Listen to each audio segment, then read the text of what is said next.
Greetings इन Jesus name. मैं विक्रम शाही एक बार फिर आपके साथ हूं और आप मेरे साथ जुड़े हुए हैं 100 लीडरशिप लेसन्स में। और आज का जो विषय है वो है लीडरशिप इम्पोर्टेंस। आज हमें लोगों की ज़रूरत है। कोई भी काम अगर हम देखें इस दुनिया में, चाहे किसी ने इंडिपेंडेंस के लिए फ़ाइट किया हो, चाहे कोई भी मल्टीनेशनल कंपनी हो या क्रिश्चियन मिनिस्ट्री हो, हमेशा लीडरशिप की एक बहुत इंपॉर्टेंट रोल रहा है और एक बड़ी ज़रूरत रही है।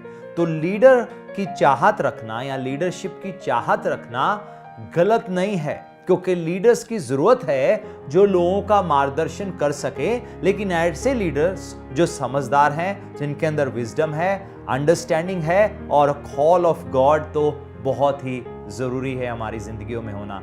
हम बाइबल में देखते हैं एक समय में, जब हम बुक ऑफ जजेस में पढ़ते हैं, वहां पर हम देखते हैं उन दिनों में इजराइलियों के कोई राजा ना था, जिसको जो ठीक सूझ पड़ता था वही करता था। यानी कि उन दिनों में कोई इजराइल का राजा नहीं था, कोई प्रॉफिट नहीं था जो उनको लीड कर सके, और जिसको जो दिल करता था वही करता था।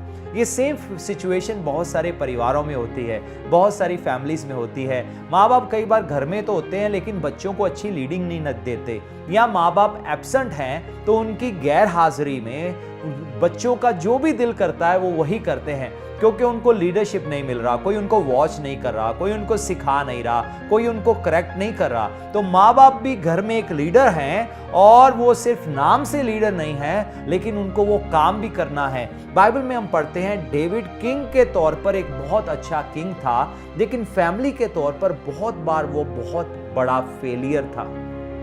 फिर बाइबल में हम एली याजक के बारे में पढ़ते हैं, जो हाई प्रीस्ट था। वो एक अच्छा हाई प्रीस्ट था, लेकिन फैमिली के मामले में वो बहुत बड़ा फेलियर था। बहुत सारे लोग अपने बाहर के कामों में अच्छे होते हैं, लेकिन घर के कामों में फेलियर होते हैं। कई लोग घर के कामों में अपने बच्चों को लेकर अच्छे होते हैं, लेकिन बाहर फेलियर होते हैं। तो हमें ये समझना होगा, हमारे बच्चों को लीडरशिप चाहिए, हमारी कंपनी को लीडरशिप चाहिए, क्रिश्चियन मिनिस्ट्री को लीडरशिप चाहिए, वो लोग जो उनको लीड कर सके, अगुवाई कर सके। नहीं तो क्या होगा, जिसका जो दिल करेगा वही करेगा। तो हर चीज में लोगों को आज लीडरशिप चाहिए। हमारी मिनिस्ट्री में वर्शिप टीम लीडर्स होते हैं, इंटरसेसरी लीडर्स होते हैं, फिर पास्टर्स होते हैं, फिर सीनियर पास्टर या एपोस्टोलिक मिनिस्ट्री होती है, ताकि वर्क एक ऑर्डर में चल सके और हर एक को एक लीडरशिप मिल सके। मेरी ज़िंदगी के ऊपर भी मेरा लीडर है जो मेरी ज़िंदगी में बोलते हैं, मेरी ज़िंदगी में मेंटर्स हैं जो मेरी ज़िंदगी में बोलते हैं, क्योंकि मैं इसकी अहमियत को समझता हूँ। हम सबको लीडर्स चाहिए। बाइबल में पढ़ते हैं, एक बार परमेश्वर ने मूसा को ऊपर पहाड़ी के ऊपर बुलाया और 40 दिन 40 रात मूसा ऊपर ही रहा।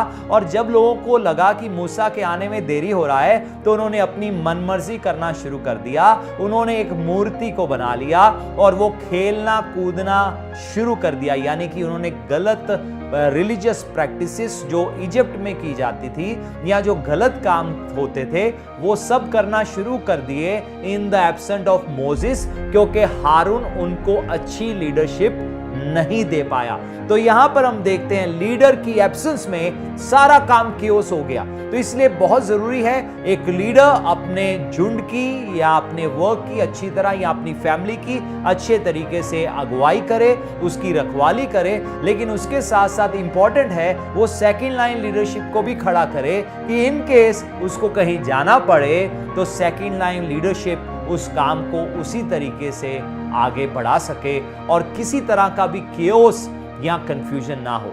तो इसलिए लीडरशिप बहुत इंपॉर्टेंट है। अगर आपके अंदर चाहत है लीडर बनने की, बहुत अच्छी चाहत रखते हो, क्योंकि आप एक ट्रांसफॉर्मेशन लाना चाहते हो, आप एक बदलाव लाना चाहते हो, आप एक कम्युनिटी को या अपनी फैमिली को या क्रिश्चियन मिनिस्ट्री को एक लीडिंग देना चाहते हो। यहोशू को एग्जॉल्ट करने वाले परमेश्वर थे, लेकिन तब तक वो अपनी लीडरशिप को निखारता रहा, मूसा से सीखता रहा, वो फेथफुल बना रहा, और राइट टाइम में परमेश्वर ने उसको उठाया, ताकि वही काम जो परमेश्वर ने मूसा को दिया था, मोसेस को दिया था, वो उसका कंटिन्यूएशन बन सके और उस काम को और आगे बढ़ा सके, और इजराइल उस लैंड को जीत सके जिसको देने का वादा परमेश्वर ने अब्राहम से किया था। प्रभु आपको आशीष दे। मेरे साथ जुड़े रहिए लीडरशिप सीरीज में।